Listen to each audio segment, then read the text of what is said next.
Welcome to study with NKR friends. आज हमारे session का टॉपिक होगा उत्तर प्रदेश शिक्षक पात्रता परीक्षा अक्टूबर 2017 का पेपर है, इसका हम व्याख्या करेंगे। ये पेपर 2 है क्लास 6 to 8 के लिए। तो चलिए सेशन को स्टार्ट करते हैं। स्टार्ट करने से पहले यदि आप चैनल पर नए हैं तो हमारे चैनल को सब्सक्राइब कर लीजिए। हमारा फर्स्ट क्वेश्चन होगा, स्टार्ट होगा यहाँ से।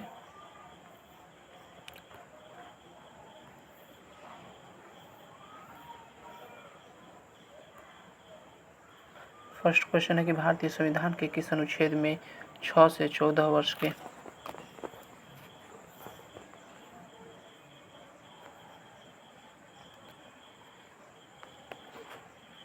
6 से 14 वर्ष के आयु वर्ग के बच्चों के लिए निःशुल्क शिक्षा का अनिवार्य शामिल किया गया है। ऑप्शन नंबर ए अनुच्छेद 26, बी अनुच्छेद 15, सी अनुच्छेद 45 और डी अनुच्छेद 24(1). हमारा आंसर होगा ऑप्शन नंबर डी अनुच्छेद 21A। चलिए नेक्स्ट क्वेश्चन की तरफ हम बढ़ेंगे और नेक्स्ट क्वेश्चन हमारा होगा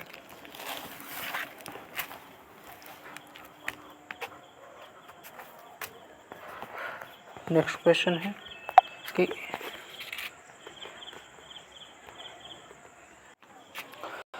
नेक्स्ट क्वेश्चन होगा कि क्रेस्मर ने व्यक्तित्व को निम्न में से किस प्रकार वर्गीकृत किया है। क्रेस्मर ने व्यक्तित्व को निम्नलिखित में से किस प्रकार से वर्गीकृत किया है। तो क्रेस्मर ने वर्गीकृत किया है ऑप्शन नंबर डी सुडोलकाय, क्रिस्काय, दुर्बल और गोलकाय। ये तीनों प्रकार से क्रेस्मर ने व्यक्त किया है। क्रेस्मर ने शरीर रचना की दृष्टि से व्यक्तित्व को 3 भागों में विभक्त किया है। पहला है लंबकाय क्रिस्काय, दूसरा सुडोलकाय पुष्टकाय और तीसरा है गोलकाय स्थूलकाय।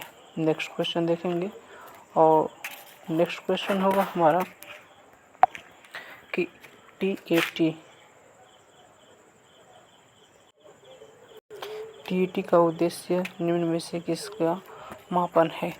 तो टीईटी का उद्देश्य निम्न में से ये अभिक्षमता का मापन है। टीईटी अर्थात उद्देश्य अभिक्षमता का मापन करना होता है। टीईटी का अध्यापन क्षमता परीक्षण होता है।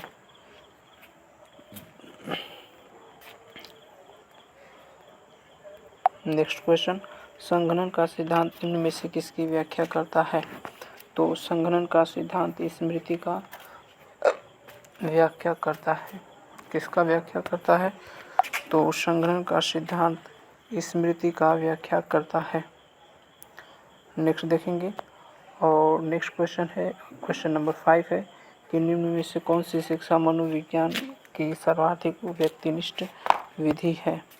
तो मनोविज्ञान की सर्वाधिक व्यक्तिनिष्ठ होगा ऑप्शन नंबर डी प्रायोगिकरण। क्या होगा। ऑप्शन नंबर ए है शिक्षा मनोविज्ञान की सर्वाधिक व्यक्तिनिष्ठ विधि अंतर्दर्शन विधि है। Sorry for mistake. इसमें विद्यार्थी या व्यक्ति के जीवन का इतिहास जानकर निष्कर्ष निकालते हैं।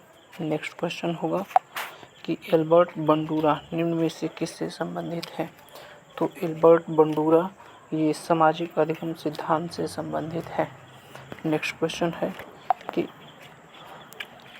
अधिगम वक्र का पठार बनता है।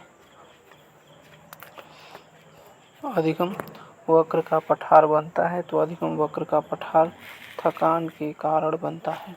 किसके कारण बनता है। तो थकान के कारण बनता है। नेक्स्ट क्वेश्चन है कि दर्पण चित्र परीक्षण किसको मापने हेतु प्रयुक्त होता है। तो दर्पण चित्र परीक्षण किसको मापने हेतु प्रयुक्त होता है। यह अधिगम अंतरण को मापने हेतु प्रयुक्त किया जाता है। नेक्स्ट क्वेश्चन है कि क्लाउड पिक्चर टेस्ट निम्न में से किसके मापन में प्रयुक्त होता है। तो क्लाउड पिक्चर टेस्ट ये किसके मापन में प्रयुक्त होता है। तो व्यक्तित्व के मापन में प्रयुक्त होता है। नेक्स्ट है निम्न में से कौन सा शेष से भिन्न है। शेष से भिन्न कौन सा है। तो लेवेन का परीक्षण ये शेष से क्या है, तो ये भिन्न है। नेक्स्ट क्वेश्चन है कि इसकी माध्यिका पूछा है, तो माध्यिका कैसे निकालते हैं, सबको ऐड करके और टोटल नंबर 2 4 6 है, 6 से डिवाइड कर देंगे। अच्छा, माध्यिका पूछा है ना, तो माध्यिका क्या करना है, इसको क्रम से करो। क्रम से करने के बाद क्या आ रहा है, ये तो सबसे पहले से ही क्रम में है, तो ये 9 10 बीच में आ रहा है। 9 10 को जोड़ देंगे, 19 होगा, 19/2, ये 9.5 हमारा माध्यिका हो जाएगा। माध्य पूछेगा तो सबको जोड़ करके 6 से डिवाइड कर देंगे। नेक्स्ट है, सूझ या अंतर्दृष्टि के सिद्धांत का प्रतिपादन किसने किया है। सूझ या अंतर्दृष्टि का सिद्धांत, तो ये गेस्टाल्टवादी मनोवैज्ञानिक ने किया है। किसने किया है, तो गेस्टाल्टवादी मनोवैज्ञानिक ने किया है।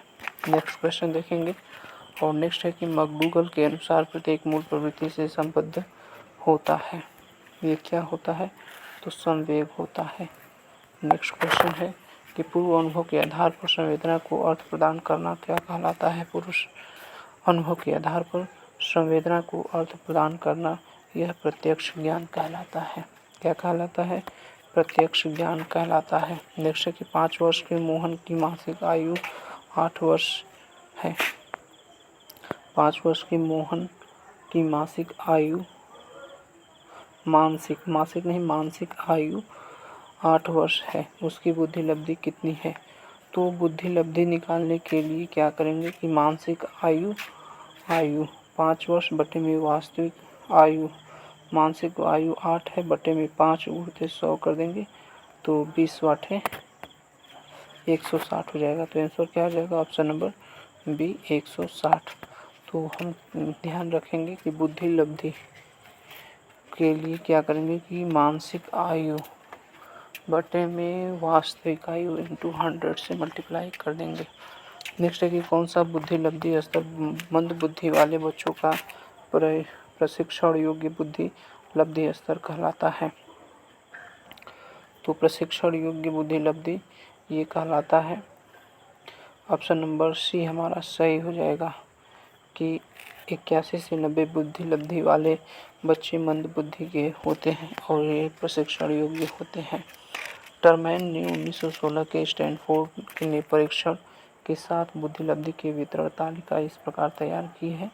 जैसे 130 से अधिक यदि कोई बच्चा है जिसकी बुद्धि लब्धि, तो वो मान लीजिए कि प्रतिभाशाली है।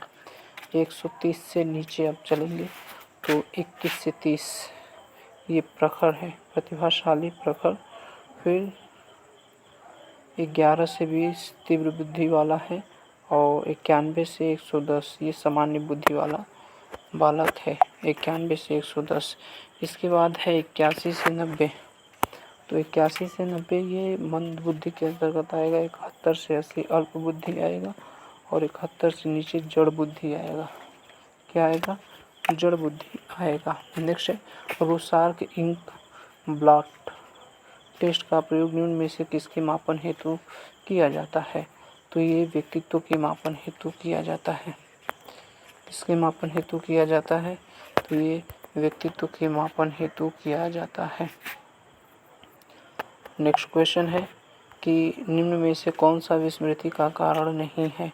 विस्मृति का कारण स्मरण करने की इच्छा, ये विस्मृति का कारण नहीं है। नेक्स्ट है वह विज्ञान जो संख्यात्मक पद्धति को एकत्र करने, विभाजित करने, प्रस्तुत करने, तुलना करने और व्याख्या करने की विधि से संबंधित है, क्या कहलाता है। तो वो सांख्यिकी कहलाता है। क्या कहलाता है, वो सांख्यिकी कहलाता है। नेक्स्ट क्वेश्चन देखेंगे, और नेक्स्ट क्वेश्चन होगा कि पिछड़े बच्चों के लिए शैक्षिक लब्धि की अवधारणा किसने दी है। तो शैक्षिक लब्धि की अवधारणा सिरिल बर्ट ने दी है। किसने दी है, तो सिरिल बर्ट ने दी है। नेक्स्ट क्वेश्चन होगा 21 नंबर की निम्न में से कौन सा एक उत्तम परीक्षण की विशेषताओं से भिन्न है। उत्तम परीक्षण की विशेषताओं से भिन्न अभिक्षमता है। कौन है, अभिक्षमता है। नेक्स्ट है एक उत्तम परीक्षण के लिए निम्नलिखित विशेषताएं होती है। क्या होता है, वैधता होता है, विश्वसनीयता होता है, वस्तुनिष्ठता होता है, विवेधकता होता है, प्रमाणीकरण होता है, व्यापकता होता है, विशिष्टता होता है, व्यवहारिकता होती है। एक अच्छे या एक उत्तम परीक्षण में। नेक्स्ट, निम्न में से कौन सा बुद्धि का सिद्धांत नहीं है? तो बुद्धि का सिद्धांत प्रज्ञात्मक सिद्धांत नहीं है। इसके अलावा एक तत्व का सिद्धांत, द्वितत्व और बहुतत्व का सिद्धांत ये बुद्धि का सिद्धांत है। बुद्धि के एक तत्व का सिद्धांत का समर्थन बिने ने तथा टर्मैन तथा स्टर ने, मनोविज्ञान ने द्वितत्व सिद्धांत का प्रतिपादन स्पीयरमैन ने तथा बहुतत्व का सिद्धांत हार्वर्ड गार्डनर ने किया था, जबकि प्रत्यागत का सिद्धांत आनुवंशिकता से संबंधित है। नेक्स्ट क्वेश्चन है 23 नंबर के, निम्न में से कौन सी एक अंतःस्रावी ग्रंथि नहीं है? अंतःस्रावी ग्रंथि कौन सी नहीं है? तो अंतःस्रावी ग्रंथि लार ग्रंथि नहीं है। इसके अलावा यदि देखें तो प्रमुख अंतःस्रावी ग्रंथि पीयूष ग्रंथि, एड्रिनल ग्रंथि, थायराइड ग्रंथि, पैराथायराइड ग्रंथि, ये सभी ये क्या है? अंतःस्रावी ग्रंथियां हैं। पियाजे के अनुसार संज्ञानात्मक विकास का द्वितीय अवस्था क्या है? तो पियाजे के अनुसार संज्ञानात्मक विकास की द्वितीय अवस्था पूर्व संक्रिया की अवस्था है। क्या है? पूर्व संक्रिया की अवस्था है। नेक्स्ट क्वेश्चन देखेंगे, और ये पियाजे के अनुसार संज्ञानात्मक विकास की 4 अवस्थाएं हैं। कौन कौन सी? तो संवेदीगात्मक अवस्था, पूर्व संक्रियात्मक अवस्था, मूर्त संक्रियात्मक अवस्था और औपचारिक संक्रिया अवस्था। नेक्स्ट है, शारीरिक विकास को प्रभावित करने वाले कारक कौन से हैं? तो शारीरिक विकास को प्रभावित करने वाले कारक वंशानुक्रम, खेल तथा व्यायाम, वातावरण, ये सभी जो है वो शारीरिक विकास को प्रभावित करने वाले कारक हैं। शारीरिक विकास को प्रभावित करने वाले कारक के अंतर्गत वंशानुक्रम, वातावरण तथा खेल एवं व्यायाम, भोजन, परिवार की स्थिति, दिनचर्या, विश्राम तथा निद्रा आदि सभी आते हैं। नेक्स्ट क्वेश्चन है 26 नंबर क्वेश्चन होगा कि बुद्धि लब्धि की गणना का सही सूत्र निम्न में से कौन सा है? तो बुद्धि लब्धि की गणना का सही सूत्र यही हो जाएगा, ऑप्शन नंबर ए, मानसिक आयु बटे में वास्तविक आयु गुणित 100। नेक्स्ट क्वेश्चन है कि चिंतनशील सोच की चर्चा इसमें से किसने की है? तो चिंतनशील सोच की चर्चा ये जॉन डेवी ने की है, 1910 में की थी। नेक्स्ट क्वेश्चन होगा हमारा कि आगमनात्मक तर्क के स्तरों में कौन सी शामिल नहीं है? आगमनात्मक तर्कों में शामिल कौन नहीं है? तो कल्पना शामिल नहीं है। नेक्स्ट है, सीखी गई बात को धारण करने और पुनर्स्मरण करने में असफल होना क्या कहलाता है? तो ये विस्मरण कहलाता है, विस्मरण है। नेक्स्ट है, मूल प्रवृत्ति की एक प्रमुख विशेषता है जो पाई जाती है। तो मूल प्रवृत्ति की एक प्रमुख विशेषता है जो सभी प्राणियों में तथा जन्मजात व प्राकृतिक होती है। चलिए नेक्स्ट क्वेश्चन देखेंगे, और ये नेक्स्ट होगा हिंदी का। तो हिंदी को हम लोग अगले सेशन में करेंगे। तब तक के लिए धन्यवाद। Thanks for watching. Please like, share, comment and subscribe.